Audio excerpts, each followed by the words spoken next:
Hello, folks, and welcome back to the Average Movie Review Podcast. Holy shit.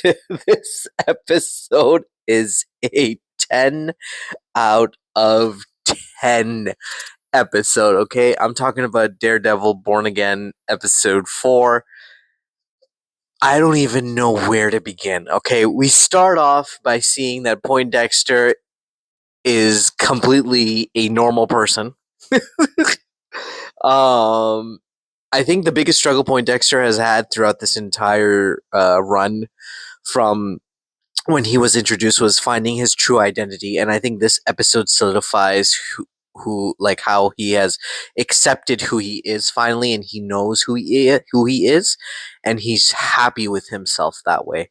You can see it. There's a very different side of him now. It's good to know that psychopaths are clean, normal human beings just like us, but they're just crazy, right? Right. So, I think that was his major struggle, and this episode kind of solidifies the fact that he now knows who he is. Um, right off the bat, we start off with the big diner scene, which I think it's got released earlier today. I didn't watch it, but I just watched it today, like in the episode, and I'm glad that I didn't watch it online. I'm glad I waited till the episode because it was fucking amazing. Holy shit, man!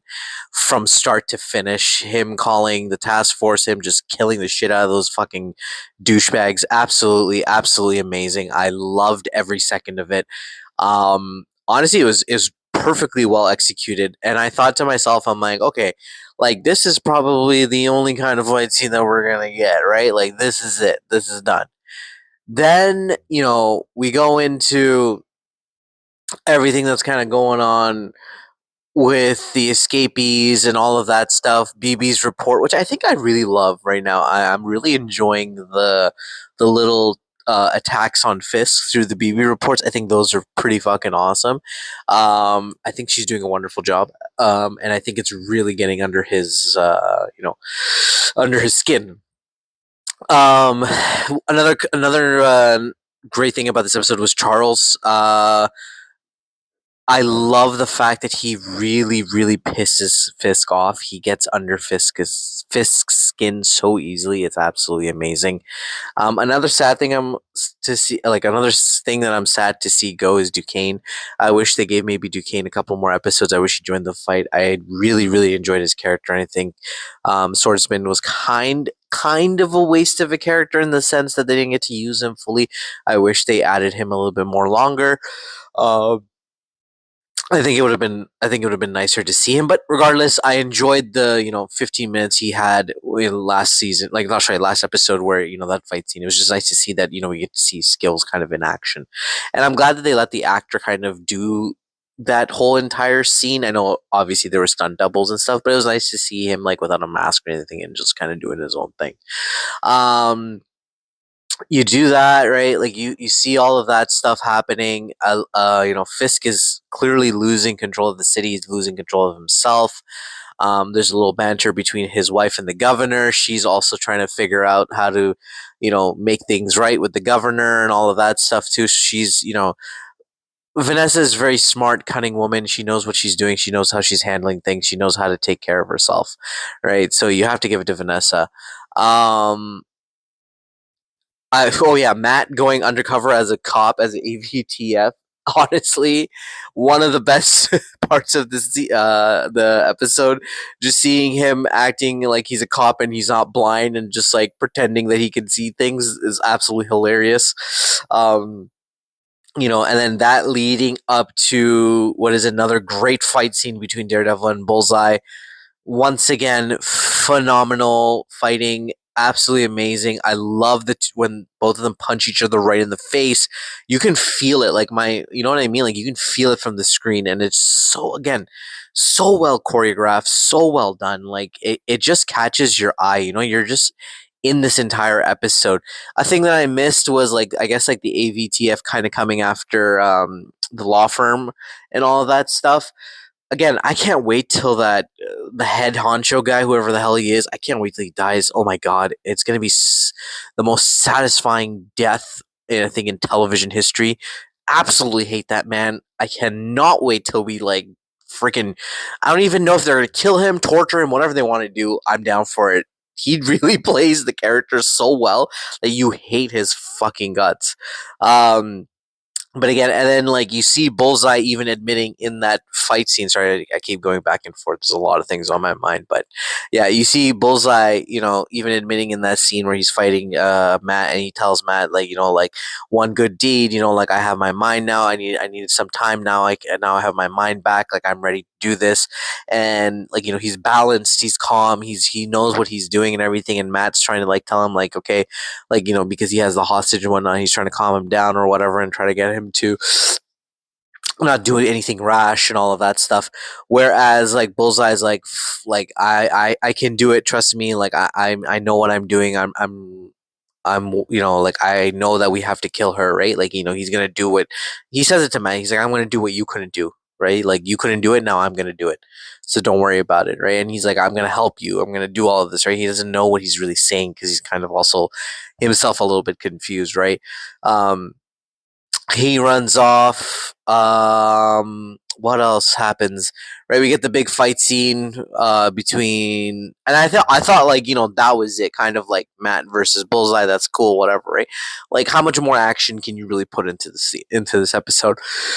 Oh god, so sorry guys, I was so tired too. I thought that they would kind of just do the Kingpin fight scene or whatever, and like the ring fight, and that would be the end of the episode. Like he just beats the shit out of him. I thought what was gonna happen was he was going to win the fight, but he would get so angry that he would just like start beating the shit out of him, and then making like maybe like punching his skull in or something like that.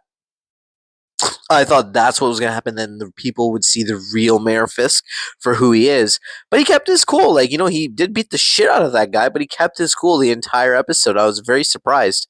Um, and then Buck went on his little side mission, killed the Sava guy who was part of the first mate on the Northern Star, so that kind of sucks. But I don't think it matters anymore what happened on the Northern Star, because right now the biggest thing is the fact that, well, big spoiler alert, Vanessa is now most likely dead. Bullseye coming into the ring, literally messing everything up, like completely screwing everything up, just killing every officer you can find. Again, so satisfying, just literally throwing knives, doesn't give a shit, looking for Vanessa. Vanessa also, you got to give it to the woman, she doesn't give a crap either. She's like, you want to fight, I'll bring a fight. She brought a gun out, she managed to get a shot off. He managed to throw that little ice or glass thing at her, which I knew immediately, like either the thing would bounce, or it would hit her directly, or it would like shatter, and then the things would ricochet right into her head or eyes or something like that. But when it shattered and we only saw the belt shattered, I was like, oh, okay, maybe like really what could really go. But like again, this man is this is why he's called Bullseye. You know what I mean? Like he never misses. And then right at that moment when Kingpin does that, I mean, sorry, shatters the little glass thing, he goes right after Poindexter. Poindexter kills the two officers. Kingpin grabs the gun, and I'm like, oh shit! Like, okay, maybe this is the end of Bullseye. Which, again, please, Marvel, don't kill him. I think he's such a wonderful villain. You need to keep this man alive. He is absolutely phenomenal. Just keep him going. I don't care how you do it. Just let him live. And then right there, and then you see Matt come in just in time, using his batons, stopping Kingpin, fighting Bullseye a little bit more, and then saving Bullseye, right? Which is like, again, unlike Matt. Matt probably shouldn't have done it, but he knows what he had. Like, he's still trying to be good. He's trying to be better. He's trying to be what Foggy wants him to be. And then they're both escaping, and you think, okay, that's the end of the episode, and you're like, okay, Fisk is just gonna like send the entire task force on after everybody at this point. He's just gonna start killing people on the streets, only to see that Vanessa is dead, most likely. Glass shard in her head, she's most likely gone. She's never coming back. I hope she's dead, because this will bring out the real Kingpin, right? Like this will bring out the Kingpin that we've been waiting for. And I think this is where the Kingpin snaps. Regardless of whether she's dead or she's in a coma or whatever the hell they want to put her in, he will lose it, right? This is the end of the reign of Kingpin as mayor. I think this is like pretty much the beginning of his end, like literally. Like he is going to lose his shit, and he's going to go crazy, and he's going to start just killing everybody. And or like he's just gonna go off the rails, right? And people are gonna realize that this man is absolutely a menace if they already haven't, and they're just lying. But yeah, honestly, 10 out of 10 episode. I thoroughly enjoyed it. I think it's one of the best episodes. This show proves that we can do comic book TV shows. This show proves that live action can be done. This show proves that, if invested correctly, you can make something beautiful. You can bring art to life. And I hope they continue. And I hope they learn from this. And I hope they continue to build TV shows like this. Like, this is the type of quality we want, because honestly, it's invigorating, it's captivating, it makes you think, it makes you wonder. There's so many amazing little symbolisms, so many things to think about, like, her wearing the white dress, the blood coming down, and then his painting, referring back to the old painting that he loves with the white canvas and the blood and everything. Like, so many parallels, so many things. Like, these guys know what the hell they're doing, and I absolutely, absolutely adore it. Even like the minor details, like when Matt's listening into something, and the screen kind of goes into like that, the borders come down and whatnot, stuff like that. Like, like they put so much detail and love into it. Like, you can't go wrong with these TV shows, and I hope they continue to do this. I absolutely love the episode. I'd love to hear from you guys. Please leave a comment below. Let me know if you hated the episode, love the episode. Catch me on the next one, and have a good day, guys. See you later.